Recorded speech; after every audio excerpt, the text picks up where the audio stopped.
Olá. O Senado aprovou e enviou para discussão na Câmara dos Deputados um projeto de lei da senadora Cátia Abreu que obriga as instituições de ensino públicas e privadas a exibirem em local visível e de fácil acesso o resultado obtido por elas nas várias avaliações feitas pelo Ministério da Educação e que já são bastante conhecidos do público, como Prova Brasil, ENAD, Enem, etc. Para conversar conosco sobre a importância dessas avaliações e sobre os impactos do projeto, nós recebemos Marina Sfini, presidente do Instituto Nacional de Estudos e Pesquisas Educacionais Aníbal Teixeira, o INEP, e Paulo Chanan, do Conselho de Administração da Associação Brasileira de Mantenedores do Ensino Superior. Obrigado a vocês dois pela presença no estúdio da TV Senado. Obrigado. Gente, as pessoas queriam entender como é que funciona uma avaliação de uma instituição de ensino. É só a prova que mede isso? Não. Como é que funciona, doutora O Marina? desempenho dos alunos é um dos fatores que avalia a instituição, mas ele não é sozinho. Por exemplo, na educação básica, nós temos uma série, pesquisa-se, uma série de fatores que estão associados ao desempenho. Então, a qualidade física da escola, as instalações, a qualificação do corpo docente, a qualificação do diretor, a identificação por meio de uma série de fatores do próprio aluno, né? Ele responde sobre a escolaridade da mãe, do pai, são vários questionários, além das provas que são aplicadas, né? Na educação básica. No ensino superior, o sistema é mais sofisticado ainda. Nós temos uma lei que se chama Sinais, que regulamenta todo esse sistema e que vai desde o início da propositura ao MEC, de um projeto de instituição, não é? Ele entra no sistema eletrônico e ali se deposita um projeto pedagógico com toda a qualificação da instituição, o espaço físico, corpo docente, plano de trabalho, plano de carreira de professores, funcionários. Então, há um grande documento que é totalmente declaratório. A instituição declara que ela quer esse curso nesse contexto.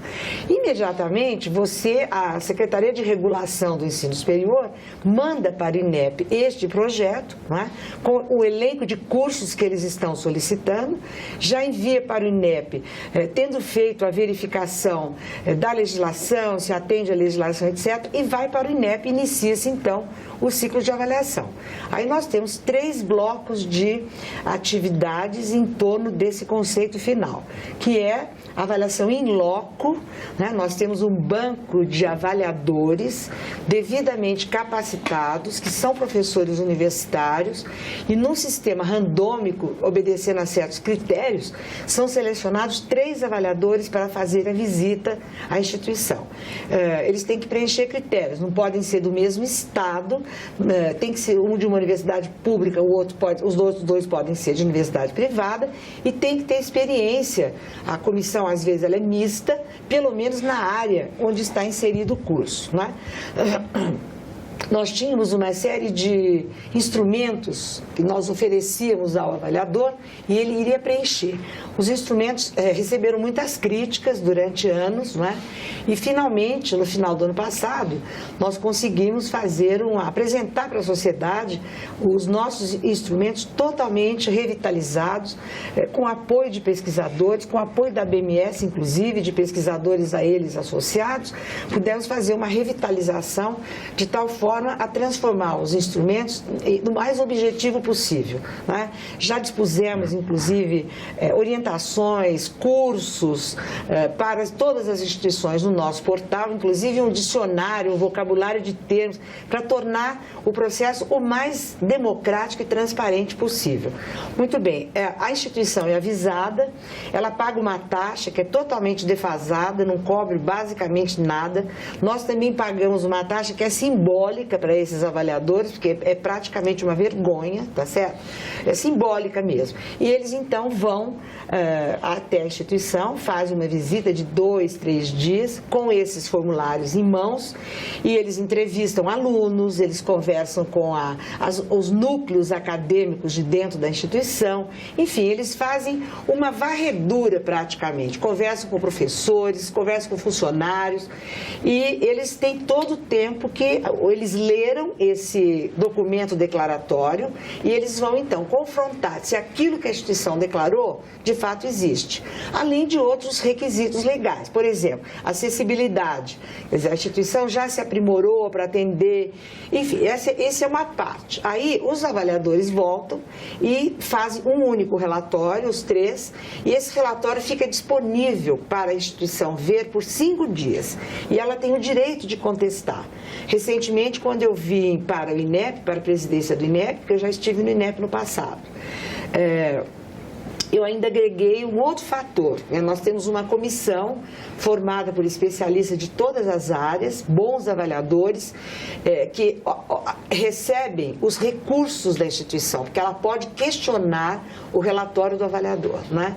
E, recentemente, eu introduzi a possibilidade de um mantenedor ou coordenador pedagógico vir fazer a defesa oral, que antigamente não podia. Vem em Brasília, perante essa comissão, e ele vem e diz, olha, o relatório que o avaliador fez está errado, etc. E tal. Então, esse é um processo bem arrumadinho, funciona bem. E o ano passado, só para você ter uma ideia, nós fizemos 6.200 visitas. E o doutor Paulo estava me dizendo antes do programa que são mais ou menos 3.000 instituições, não é isso, doutor Paulo? Elas estão satisfeitas agora com essas mudanças que foram implementadas pelo INEP nessas avaliações em loco? Veja, Silvia, a primeira importância da gente estar discutindo um tema como esse, a professora esclareceu bem como é todo o processo avaliativo e eu ainda vou acrescentar 3 situações.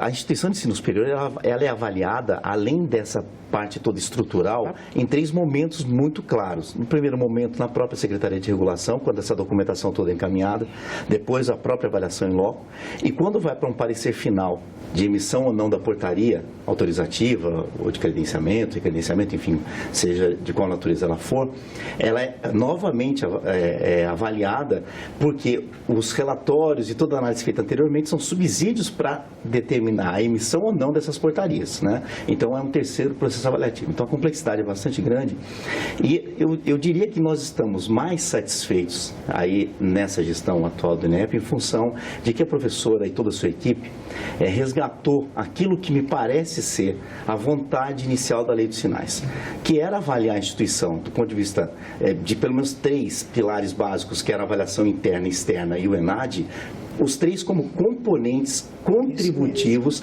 para a qualidade institucional, ou para a qualidade do curso, dependendo se a avaliação era de curso ou institucional. No passado recente, nós não vivíamos isso. Se dava um excesso de valor à avaliação que vinha pelo ENAD, exclusivamente. O ENAD é a prova que os estudantes fazem. Exatamente, isso. a prova de desempenho dos estudantes. Não todos, viu? A cada 3 anos é um grupo de cursos que faz o ENAD só. Exato. E essa prova, ela acabava determinando se a instituição tinha ou não tinha qualidade. Então, hoje, nós estamos assistindo uma retomada dos conceitos institucionais, né, e de curso, que vem através das avaliações em loco, que, a meu ver, é a parte mais importante de todo o processo, porque nós recebemos profissionais que são capacitados, profissionais da área, que conversam com a instituição em todos os seus setores, com alunos, com professores, com técnicos administrativos, verificam o funcionamento da instituição, passam 2 dias na instituição, então fazem 2 ou 3 dias, dependendo do processo, fazem toda uma verificação, têm contato e veem como a sociedade se relaciona com a instituição.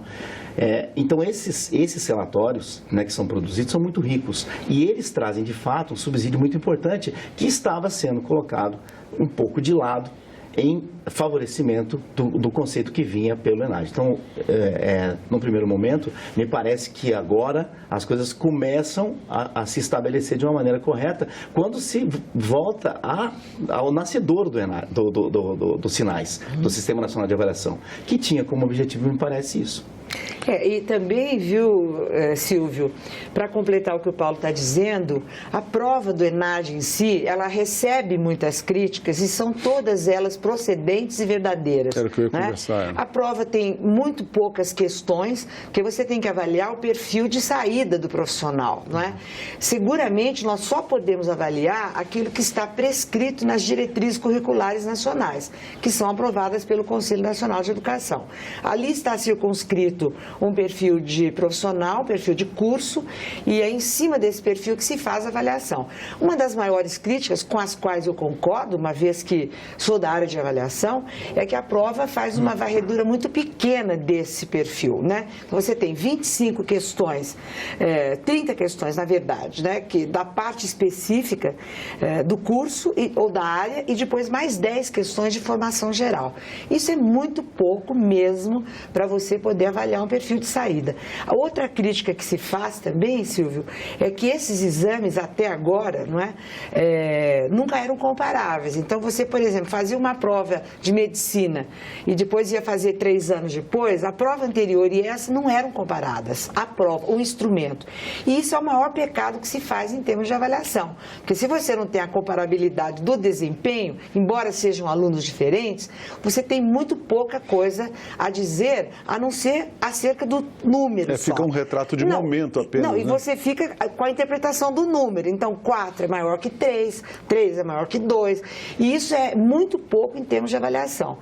Nós tivemos recentemente, recebemos, com muita alegria, inclusive, uma auditoria do TCU, que nos deu um prazo para fazer um plano para alterar a prova. Foi a maior alegria que eu tive com o TCU. Aliás, acho que foi a única, né? Com o TCU, porque eles vivem me atormentando bastante. Mas, com razão, e eu dou todas as explicações. Mas eles entenderam essa questão e nós, então, agora estamos num ritmo bastante animado, né? Porque havia resistências dentro do INEP, você tem uma cultura consolidada, de uma tradição, e agora estamos mudando também a estrutura dessa prova. A partir daí, desse desempenho dos alunos, né, eles são obrigados a fazer essa prova, você tem uma inscrição obrigatória. Hoje não funciona assim. Funciona assim. Sempre foram obrigados. É lógico que você tem depois um período onde a instituição pode justificar porque que o aluno faltou, porque se ele não comparecer, não justificar, ele não se diploma, não tem o diploma, né? Outra questão que é muito séria... Agora, ele pode fazer, porque a obrigação dele é comparecer à prova. Só. Ele pode chegar lá e tomar 0. Pode, e não às acontece vezes o aluno maldosamente faz isso, Silvio. E prejudica mais a instituição, porque a ele não, né? Essa é a queixa das instituições. Essa então, talvez a maior queixa. A maior queixa. Então, veja o bem. Descompromisso, muitas vezes, do aluno com a prova, com o resultado da prova. Outra coisa que você tem, que entra na composição de um índice de qualidade, né, porque você tem vários indicadores, é um questionário que o aluno responde sobre a instituição. E você vê aí também muita maldade, muita vingança. Quer dizer, não é nada, algo que possa melhorar o desempenho da instituição, né? Então, essa questão é uma questão muito delicada que a gente está enfrentando, e a primeira medida que se tem, e que tem relação ao tema que nós estamos debatendo hoje, é que se crave no diploma do aluno a nota do ENAD. Mas veja bem, nós não podemos fazer isso a não ser que eu tivesse um ENAD por ano para cada curso que se forma. Para todo mundo, né? Para todo mundo, porque senão você vai ter, eu fugi, não está na minha época, não vou fazer, ele tem. Aí você não estabelece um critério de isonomia, justiça, né? Não é? De isonomia, etc. Então, esses dois insumos, né, eles são combinados aí numa mecânica de composição de indicadores, e você tem, então, a nota do curso, você tem um índice do curso, um índice da instituição e a bendita da nota do ENAD, né? Isso tudo é absolutamente transparente, tudo isso está no portal do INEP, não é? Agora, a instituição faz uso do resultado que quiser. Qual é o problema para... Não é o INEP que vai jamais fazer qualquer tipo de obrigatoriedade, não é? Mas eu entendo que a comunidade escolar é que tem que tomar, esta comunidade tem que tomar conhecimento. Porque, como eu já disse, se você pega o desempenho do aluno e coloca nas condições efetivas onde ele se procedeu, ele é uma coisa. Então, nesse sentido, a única coisa que você pode comparar é só o número. E não é justo, porque você tem instituições muito privilegiadas, não é? Com alta tecnologia, alto corpo docente, super qualificado, que já tem uma nota maravilhosa, e os alunos podem decidir fazer cair a nota do ENAD. Derrubar o conceito. E por isso, não talvez, Paulo? exatamente, por isso que eu acho que é muito importante, vindo da professora Marinês esse comentário, porque isso sempre foi um reclame constante do setor. Justo, porque muitas vezes, e talvez aí o erro maior talvez venha sendo o fato de valorizar unicamente essa prova, porque ela mede um pilar institucional só, que é o olhar do aluno, quando ela tem um componente de opinião, que é quando ela fala do questionário, eu dar direito à opinião e valorizar essa opinião como um grande componente da nota final, porque ela não é um componente irrisório do componente da nota. Ela é um peso grande. Um peso grande. Eu estou quase que fazendo um contrato com o aluno para que ele tenha uma boa imagem minha. E no processo formativo, que é um processo de impacto, muitas vezes, né, isso muitas vezes não se estabelece. E a retórica disso é que vem desmerecendo muitas vezes a credibilidade do próprio resultado do ENAD e do sistema como um todo. Quando a gente vai podendo usar uma série de componentes, que, lógico, ele tem sua importância, ele vai ser observado e vai compor um conceito de qualidade. Mas ele é com menos peso, com menos peso. E vamos valorizar os outros que são componentes sérios, tão sérios quanto, que demandam um trabalho enorme do próprio Instituto ao montar comissões, mandar essas comissões às instituições, produzir relatórios, analisar relatórios. Eles têm um banco de informações no INEP. Eu participei da construção dos novos instrumentos e pude ter acesso. É um banco riquíssimo de informações. Aí eu desprezo tudo isso e valorizo para dizer que a instituição tem ou não tem qualidade, que o curso tem ou não tem qualidade, o resultado de uma única prova que é feito de 3 em 3 anos, parcialmente com os alunos. Então, é muito importante a colocação. Acho que esse talvez seja, nesse momento atual, a grande temática que o INEP vem enfrentando e muito bem, vem enfrentando muito bem, porque a gente tem percebido, sem muita sem muito alarde, a coisa vir se acomodando, porque o processo é responsável, não pode ser um processo irresponsável, está lidando com a vida de quase 3 mil instituições que estão em funcionamento e milhares de cursos em funcionamento. Então, um processo responsável que está fazendo uma mescla disso e, para se ter um benefício regulatório, um bônus regulatório, vamos observar também como é que está a avaliação que vem feita pelos avaliadores no curso, vamos observar como é que está sendo a avaliação que vem feita pelos avaliadores nas instituições, e aí dentro desse componente todo, o ENAD, enfim, e aí se dá ou não dá um bônus regulatório para isso ou para aquilo, né, que me parece ser o mais justo e mais correto. Também se ouve muita crítica ao ENAD, mais uma vez, parece que a maneira como ele é construído, ele avaliaria melhor, se pode usar essa palavra, instituições grandes como as universidades, aquelas voltadas mais também para pesquisa e tal. Isso não procede, Silvio. Isso não existe? Não. Essa prova ela é insuficiente para qualquer tamanho de instituição. Não avalia, na verdade, nada. Ela avalia, mas ela avalia pouco e infere muito, faz muitas conclusões acerca de poucos dados. Essa que é a questão. Isso que o Paulo falou, porque veja bem, a cultura de avaliação no Brasil, ela é joveníssima. Praticamente ela se inicia na década de 90, não é? Ela se aprimora na gestão do presidente Fernando Henrique, os 8 anos foram pródigos em avaliação. Naquela época nós criamos tudo. Aprimoramos o SAEB, criamos o Enem, fizemos o Enseja, fizemos o CELPE-BRAS, que é o exame de línguas para estrangeiros. Enfim, naquela década, agora, avaliadores profissionais, você tem muito poucos no Brasil. Os cursos, por exemplo, de formação de professores não ensinam a avaliar. É muito recente essa cultura trazida, né? E o efeito da avaliação, ele é bombástico, pode ter certeza disso. Escondendo ou não o resultado, ele é bombástico, né?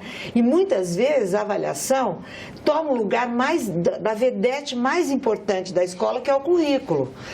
A avaliação não pode pautar o currículo acadêmico, seja em que nível for a instituição. O currículo é que é vedete, o currículo que é estrela, a avaliação se subordina ao currículo, né? Então, o que acontece? Como nós não temos muita clareza do papel da avaliação, ela começou a fazer o papel de bússola. Bom, então o ENAD vai avaliar isso, vamos estudar, vamos preparar para o ENAD. Então, tem cursinho que prepara para o ENAD, tem disciplina no ensino superior que prepara para o ENAD. É uma distorção total. Exatamente. E mais do que isso, você tem alguns mecanismos muito interessantes de motivação do aluno, que é o seguinte, olha, se vocês tirarem a nota máxima no ENAD, ou uma faixa superior, a turma inteira vai ter vaga no mestrado de graça. por exemplo. Incentivo econômico. Pois é, ou vantagem acadêmica, ou vocês todos vão fazer, enfim. E isso tem se repetido várias vezes para ver se você capta a responsabilidade do aluno, que no mero discurso do mantenedor ele não tem obtido, não tem conseguido. E você nota claramente a maldade, a vingança, não é? Porque, e a história do sou contra, vou reclamar disso, daquilo, etc. Então, nós estamos aprimorando isso, viu, Silvio? E tem uma coisa importante também nesse componente.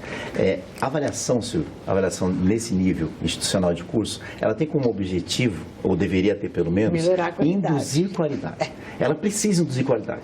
No momento que eu estou diante de uma avaliação que permite eu fazer propostas para que as coisas aconteçam, né, no nível que a professora está colocando, que indução de qualidade está havendo ali, que o aluno pode boicotar a prova, né, e não ir, e a instituição desmerecer o resultado daquela prova porque ela sabe que o aluno boicotou, sabe que o aluno fez de qualquer maneira. Que indução de qualidade está havendo no processo como um todo? Então, essa reflexão da indução, que me parece na base da construção da ideia de avaliação, é que hoje está estava meio perdido e volta a fazer parte de um contexto. Se eu vou te avaliar, eu tenho que te dar ferramentas para que na sequência você melhore. Porque o processo tem que ser com essa ideia, ele não pode ser punitivo, ele não pode ser um processo para desmerecer uma instituição ou desmerecer um curso. Ele tem que ser um processo que me dê ferramentas para eu produzir uma melhora institucional no curso para um próximo momento avaliativo, porque as avaliações no Brasil são cíclicas. Um curso nunca deixa de ser avaliado. Ele não vai ser só avaliado no momento que é autorizado ou no máximo do reconhecimento. Então, ele vai passar a vida toda dele de ciclos em ciclos sendo avaliado. A instituição da mesma maneira. Se é para ser uma avaliação cíclica, ela tem que ser indutora de qualidade. Porque senão não tem sentido de ser. Ela perde completamente. E qual é o resultado prático de uma avaliação negativa para uma instituição, claro, além dos prejuízos de imagem, até prejuízo econômico? Depende da nota. Se tiver uma nota muito ruim... Aí entra o sistema de regulação, desencadeia-se um período de supervisão. Por exemplo, ela pode até ficar com uma suspensão de vestibular por um determinado período e a ela... Ou seja, não pode receber novos alunos e até... a ela são dadas tarefas de recomposição de todas aquelas falácias que foram detectadas pela avaliação. Nós só fazemos avaliação. Aí a Secretaria de Regulação usa este resultado para poder fazer o trabalho de monitoramento. E você veja o paradoxo que se vivia até recentemente, né? Quando se valorizava o viés do ENAD como sendo um componente único. Quando o ENAD produz um resultado negativo, né, um conceito insatisfatório, o que ele gera para a instituição no primeiro momento? A necessidade de um processo de avaliação em loco. Ela vai passar, se for um curso, vai passar por uma renovação de reconhecimento, né, que é o nome dado a esse processo, que é um curso que está sendo avaliado, ou ela vai passar por um recredenciamento, que é um processo institucional da mesma natureza.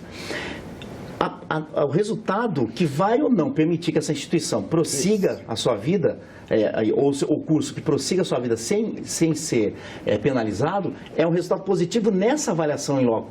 Repara, eu não usei essa avaliação antes para produzir o resultado negativo, mas eu uso essa avaliação para arrumar o resultado negativo. Então, essas contradições todas que foram geradas por legislações paralelas, né,